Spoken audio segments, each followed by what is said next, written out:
travail, c'est d'aller porter la bonne parole auprès des écoles et des étudiants. Et c'est pour ça que je suis là aujourd'hui et je vais vous parler d'intelligence artificielle. Une définition de Wikipédia. Mes animations ont disparu, mince. Donc une définition de Wikipédia sur ce qu'est l'intelligence artificielle. Pour ce qui était la conférence précédente, on va utiliser énormément de big data, de machine learning, pour arriver à faire apprendre à la machine à raisonner, si on peut utiliser ce mot-là. Et ce qui est intéressant, c'est que la dernière ligne, ça génère énormément de fantasmes et d'inquiétudes et de questionnements par rapport à ce que c'est, ce que ça va impacter dans nos vies et ce que ça va donner. Et c'est vrai que pour beaucoup de monde, l'intelligence artificielle, c'est ça. Pour ceux qui ont vu le film, est-ce qu'on peut lancer la vidéo? Open the pod bay doors, please, Hal.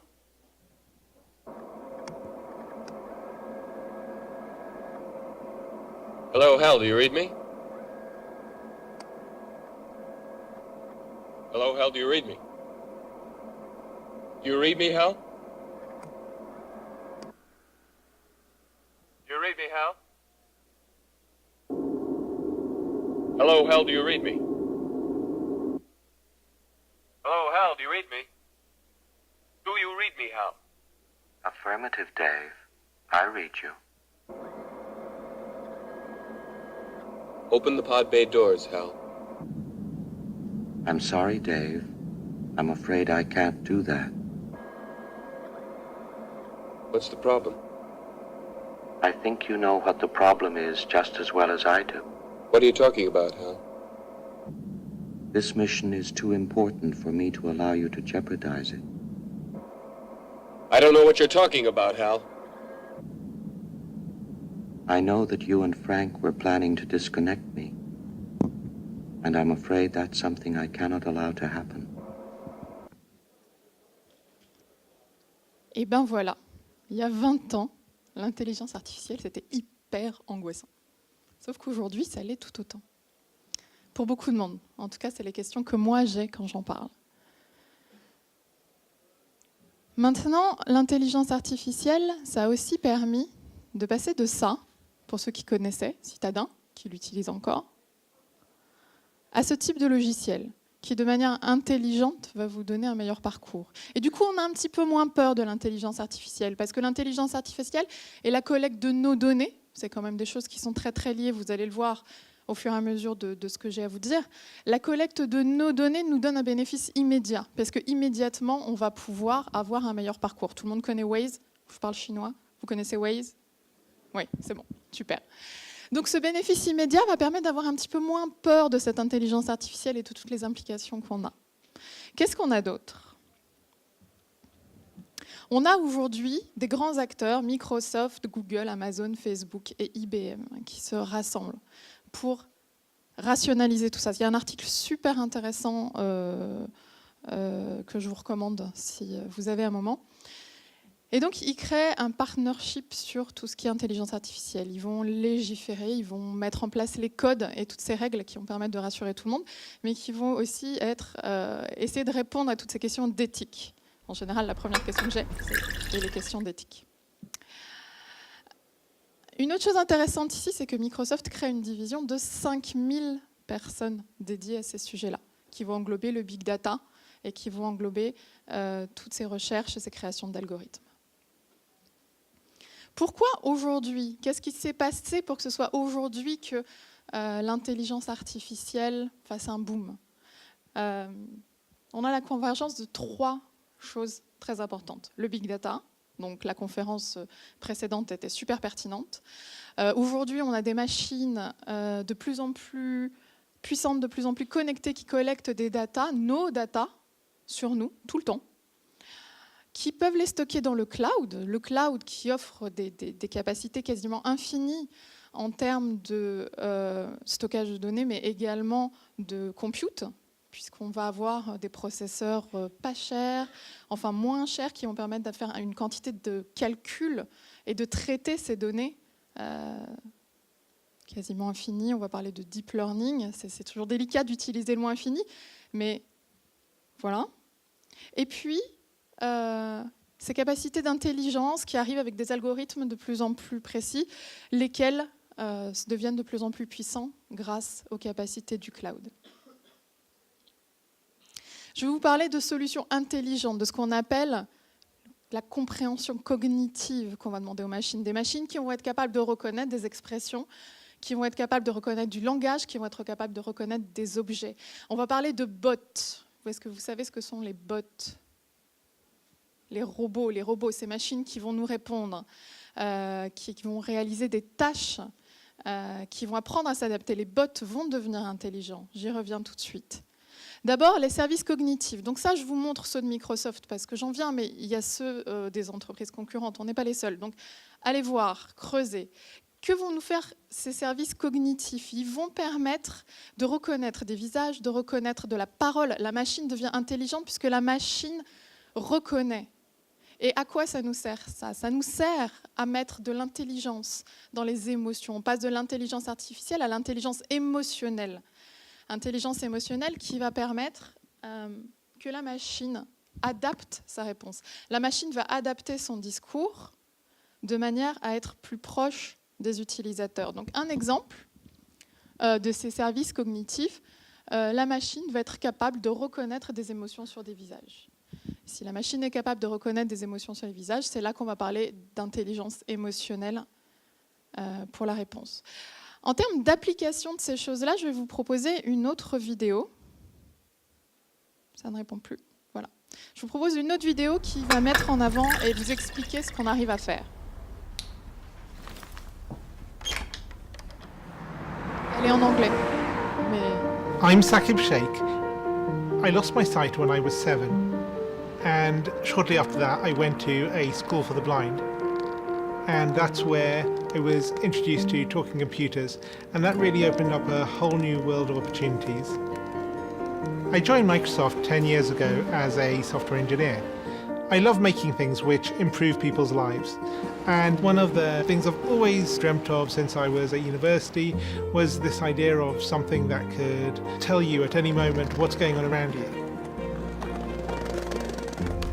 I think it's a man jumping in the air doing a trick on a skateboard. I teamed up with like-minded engineers to make an app which lets you know who and what is around you. It's based on top of the Microsoft Intelligence APIs, which makes it so much easier to make this kind of thing. The app runs on smartphones, but also on the Pivot Head smart glasses. When you're talking to a bigger group, sometimes you can talk and there's no response, and you think, is everyone listening really well, or are they half asleep? And you never know. I see two faces, 40-year-old man with a beard looking surprised, 20-year-old woman looking happy. The app can describe the general age and gender of the people around me and what their emotions are, which is incredible. One of the things that's most useful about the app is the ability to read out text. Hello, good afternoon. Here's your menu. Great, thank you. I can use the app on my phone to take a picture of the menu, and it's going to guide me on how to take that correct photo. Move camera to the bottom right and away from the document. And then it'll recognize the text. Read me the headings. I see appetizers, salads, paninis, pizzas, pastas. Years ago, this was science fiction. I never thought it would be something that you could actually do. But artificial intelligence is improving at an ever faster rate, and I'm really excited to see where we can take this. As engineers, we're always standing on the shoulders of giants, building on top of what went before. And in this case, we've taken years of research from Microsoft Research to pull this off. I think it's a young girl throwing an orange frisbee in the park. For me, it's about taking that far-off dream and building it one step at a time. I think this is just the beginning.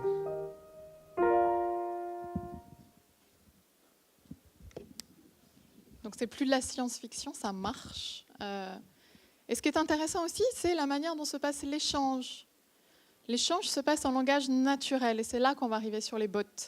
Les bots, les robots qui vous répondaient il y a 10 ans existent depuis très longtemps. Mais maintenant, on ajoute de l'intelligence dans les bots. On ajoute de l'intelligence, ils vont être capables de conversation.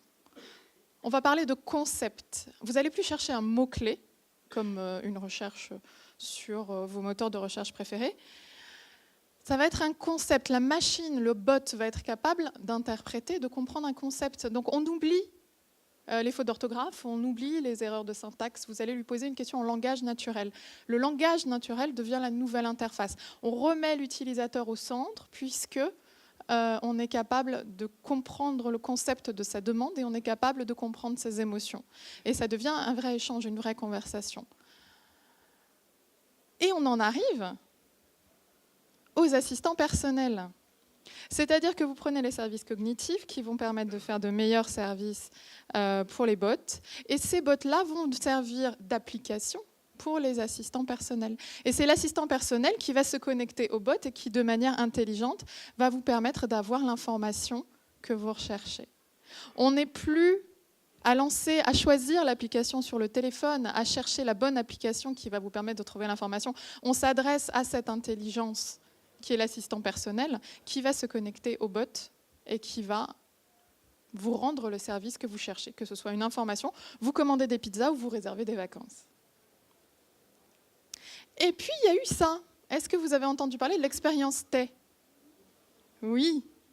Et c'est là que ça devient super intéressant. Alors, pour ceux qui n'ont pas répondu oui, Tay, ça a été un bot qui a été mis en place sur Twitter et il devait apprendre de son environnement. Et en 3 heures, Tay est devenu raciste, injurieux et tenait des propos assez incroyables. C'est là, encore une fois, c'est super intéressant. En fait, ça a marché du feu de Dieu, cette expérience. Ça a trop bien marché. C'est-à-dire que Tay a appris à répondre comme on lui avait appris. C'est-à-dire que c'était très, très drôle de lui dire « mais réponds une insulte ». Et donc, elle a appris à répondre des insultes. Et encore une fois, c'est une expérience super intéressante parce qu'il va falloir qu'on fasse très attention à ce qu'on apprend aux robots. Si on apprend aux robots à ne reconnaître que des visages de type caucasien, d'hommes, comment il va reconnaître les autres personnes? Est-ce qu'il va les reconnaître et qu'est-ce que ça va donner? Donc, encore une fois, des enjeux éthiques et encore beaucoup de choses à travailler. En conclusion de cette partie-là, l'intelligence artificielle va nous permettre de changer tous les paradigmes de travail avec la machine. La nouvelle interface utilisateur, c'est le langage humain. Ce n'est plus à nous de nous adapter à la machine, c'est la machine qui s'adapte à nous. Alléluia, enfin. Les bots sont les nouvelles apps. On n'en a plus envie de chercher la bonne application. Les bots sont là, on y accède via les assistants personnels qui vont tout décoder pour nous. Voilà, donc dans toutes les interactions avec la machine, on a de l'intelligence artificielle qui vont complètement révolutionner, changer de paradigme de notre manière d'interagir avec les machines. Et je ne pouvais pas ne pas vous parler d'HoloLens. Donc HoloLens, ça va devenir, c'est un appareil intelligent. On va parler de réalité mixte, on va parler de nouvelles manières d'appréhender l'espace. Cette machine, ce n'est pas de la réalité, ce ne sont pas des lunettes de réalité virtuelle. C'est un appareil qui va vous permettre de scanner votre environnement et d'ajouter sur votre environnement physique, sur la réalité physique, une réalité virtuelle. Donc on va superposer une réalité physique faite d'atomes. Par-dessus, on va poser une réalité virtuelle faite d'octets. Et cette réalité virtuelle faite d'octets va s'adapter à l'environnement physique qui existe. Je vais vous montrer une vidéo pour conclure tout à l'heure. Vous allez voir qu'à un moment, on ne va pas pouvoir passer les murs. Si vous posez un élément sur une table, vous le retrouverez sur cette table-là la prochaine fois que vous vous connecterez. Et l'élément peut tomber de la table, mais ne pourra jamais traverser la table. C'est ce qu'on voit en réalité virtuelle. Une petite parenthèse avant de vous montrer ce qu'on arrive à faire avec ces appareils intelligents et en connectant le reste, c'est ça. Donc là, on a une petite fille qui joue dans un espace avec des caméras autour d'elle, c'est la petite fenêtre en haut, et son père qui porte ces fameuses lunettes, qui peut voir un hologramme en 3D. Le père est dans une autre salle où il est filmé. Et qu'est-ce que ça donne en termes d'interaction grâce à ces appareils intelligents qui permettent de scanner les espaces et de créer ces interactions-là? Ça donne qu'on va être capable de capter des souvenirs, les enregistrer et les rejouer à l'infini. Ça change aussi, mais complètement, la manière dont on va avoir ces souvenirs, dont on va appréhender les expériences. Donc on est à l'aube d'un énorme changement de paradigme, changement de manière d'appréhender les choses, changement dans notre manière d'appréhender notre relation à la machine. On parle de la 4e révolution industrielle. Ça vous parle? La première, c'était la vapeur, on allait plus vite que les chevaux. La deuxième, c'était la voiture. On a arrêté de produire des ressources naturelles pour nourrir les chevaux. En 20 ans, les chevaux ont disparu des villes. La troisième, c'était l'arrivée des ordinateurs, qui ont changé la manière dont on voyait la productivité, la créativité. Et aujourd'hui, on est à l'aube de quelque chose de nouveau. En termes métiers, pour conclure avant ma vidéo, en termes métiers, il y a eu un jour où il y avait un emploi dans chaque ascenseur. Il y a eu un jour où il y avait un emploi dans chaque taxi. Toutes les règles sont en train de changer, les nouveaux métiers sont en train de s'inventer et toutes les entreprises tech, de la plus petite à la plus grande, vont avoir besoin de vos compétences. Je vais conclure avec une vidéo qui ne nous laissera pas forcément le temps aux questions-réponses, mais je veux vraiment vous la montrer pour vous montrer quelles sont les nouvelles interactions et ce que ça va donner. Est-ce qu'on peut, s'il vous plaît ?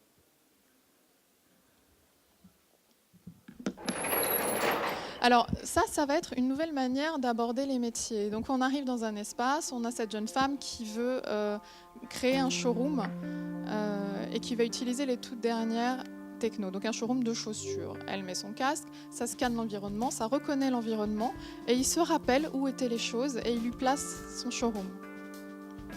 Et là, bon, je me mets au travail, ça me plaît pas, comment est-ce que je vais organiser les choses ? Et ça permet de manière virtuelle de tout déplacer. Toute cette techno n'est pas forcément complètement prête là dans ce qu'elle fait avec les HoloLens, mais on y vient. Et là, il y a son assistant personnel qui vient et qui lui parle. C'est Jarvis. Iron Man 3, on y arrive. C'est Jarvis. C'est génial. Et par opposition, ce gars-là est dans la réalité virtuelle, c'est-à-dire qu'il est dans un monde complètement virtuel, il se déplace dans ce monde-là, et ça ne correspond pas à la réalité. Il ne se déplace pas dans son espace pour pouvoir jouer à son jeu. Donc ce qui se passe, c'est que notre jeune femme de tout à l'heure appelle 2 amis à l'aide pour l'aider à travailler sur son projet. Et ce gars-là va se placer dans une salle avec des caméras partout, et c'est ce qui lui permet à lui d'apparaître en vrai hologramme. La techno, ça s'appelle l'holoportation, je vous assure. Donc le gars qui est complètement scanné dans sa salle, il apparaît comme un hologramme, donc en vrai, et le gars qui est en réalité virtuelle, il apparaît comme un avatar. C'est pour ça qu'il ressemble à ça. Donc là, ils vont partir, il y a une partie un petit peu longue où ils vont partir réfléchir à ce qu'ils peuvent faire. Donc ils partent dans un environnement de créativité. Donc ça, c'est complètement imaginaire. Donc on va passer vite là-dessus, où ils vont... Ce qui est intéressant là-dedans, ce qu'ils ont envie de montrer avec cette partie-là, c'est qu'en fait, on peut être jusqu'à 5 personnes en train de collaborer dans un environnement complètement virtuel, où tout le monde va pouvoir interagir en même temps sur des mêmes éléments virtuels. Donc ils vont réfléchir pour créer ce showroom. Donc là, il y a une super musique complètement engageante qu'on a coupée pour que je puisse vous parler en même temps.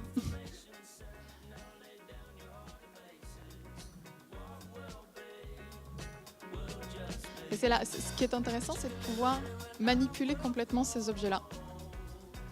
Donc on revient, et là c'est ce que je vous disais, elle agrandit son truc, mais ça ne passe pas au-dessus du mur. Et ce qui est intéressant, c'est qu'elle va choisir des couleurs du monde réel pour colorer son élément virtuel. Ça, c'est super intéressant. Ça, c'est Skype Translator. C'est une technologie qui existe. Ça veut dire que la minette, elle arrive en parlant japonais, et ça traduit complètement ce qu'elle dit de manière instantanée pour que tout le monde la comprenne. Et là, forcément, c'est absolument génial. Et ils ont créé exactement ce qu'il fallait. Donc, elle est impressionnée. Et voilà comment on arrive à faire un business successful. Voilà. Merci pour votre attention. Il nous reste 30 secondes pour quelques questions, si vous voulez.